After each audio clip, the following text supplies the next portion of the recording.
Hey everyone! Today we are diving into a really powerful theory that might just give us a whole new way of looking at our pretty turbulent times. So let's get right into it.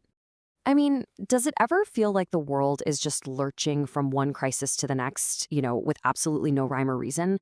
Yeah, if you feel that way, you are definitely not alone.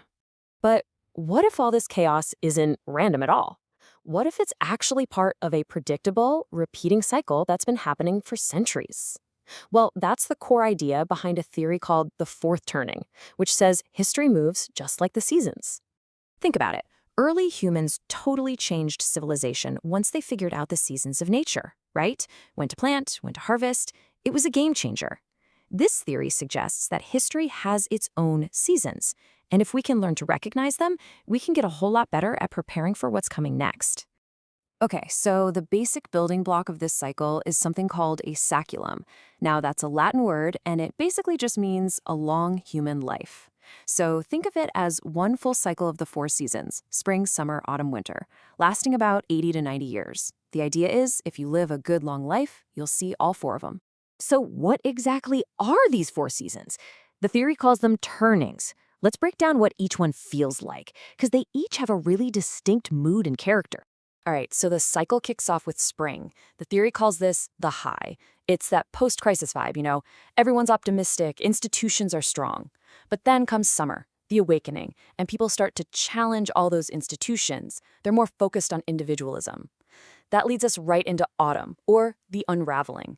This is where trust totally collapses and society starts to feel fragmented.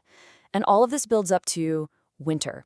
A massive crisis where the old way of doing things is torn down so something new can be built in its place. And you can actually see this pattern pretty clearly in American history. Think about it. You have the American Revolution. Then, about 80 years later, boom, the Civil War. Fast forward another 80 or so years, and you get the Great Depression and World War II. It's kind of wild how consistent that 80-year cycle is, right? So what's the big deal? Why does this even matter? Well, it's because if you can understand the pattern, you can start to anticipate what's coming instead of just reacting to it when it hits you. It's the difference between, say, putting on a coat because you know winter is coming versus getting caught in a blizzard totally unprepared. But what's actually driving these seasons? Is it just random events? According to the theory, nope.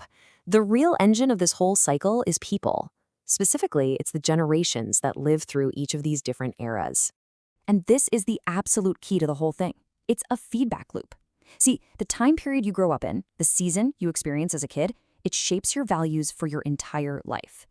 And then, when your generation gets older and takes the reins of society, those shared values you all have, they end up shaping the next chapter of history, which, you guessed it, creates the season for the next generation.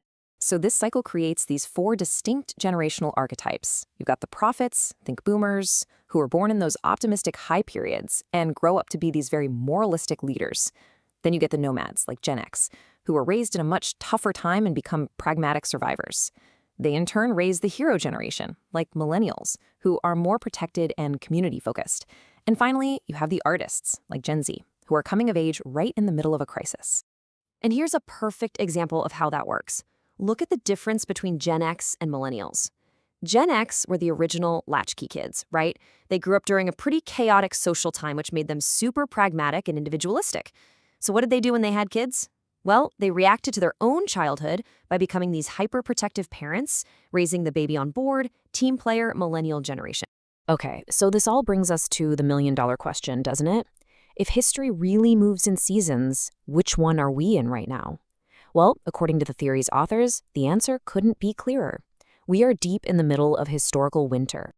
And the theory points to a very specific moment as the kickoff event. The 2008 global financial crisis.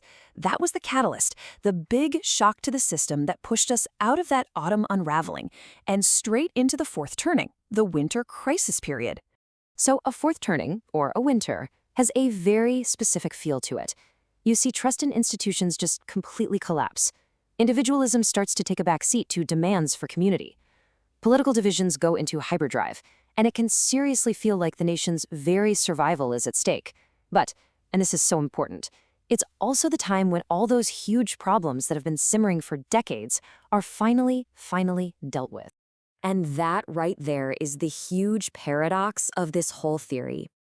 We humans, we don't really fix our biggest problems when times are good, do we? Nope. We wait until our backs are against the wall. It's these dark, stormy crisis periods that force us to make the massive, fundamental changes that just seemed impossible during the easy, sunny days. You know, there's this quote from Benjamin Franklin from way back in America's first big crisis, and it just nails the feeling perfectly. He said, "We must all hang together, or most assuredly, we shall all hang separately." The stakes get so high that all the petty bickering and division from the last season, it just becomes a luxury nobody can afford. The choice becomes super simple: unite or collapse. All right, so if we really are in the middle of a historical winter, that leads to a pretty obvious and frankly hopeful question. What comes next? What does spring look like after all this? Well, just like in nature, after every winter, there's a spring. The theory calls this next first turning a high. And it's an era where those institutions that were torn down and rebuilt during the crisis are now strong, and people actually trust them. Society rediscovers a sense of shared purpose. There's this collective confidence and a genuine optimism about the future. But maybe the biggest change of all is just the overall social mood. I mean, think about it. After all the dysfunction and the intense polarization of the crisis, society comes out the other side feeling unified. People feel like, hey, together we are way more than just a collection of individuals. They feel like they can actually achieve great things. And wow, is that a huge contrast to the way things feel for a lot of us today? So the theory really leaves us with this one final powerful thought. If we start to see our time not just as random chaos, but as a difficult but necessary part of a larger cycle, a test that's leading to something new, well, that changes everything, doesn't it? The question for all of us then becomes, knowing the season we're in, how do we get through this winter in a way that helps us build the best possible spring on the other side?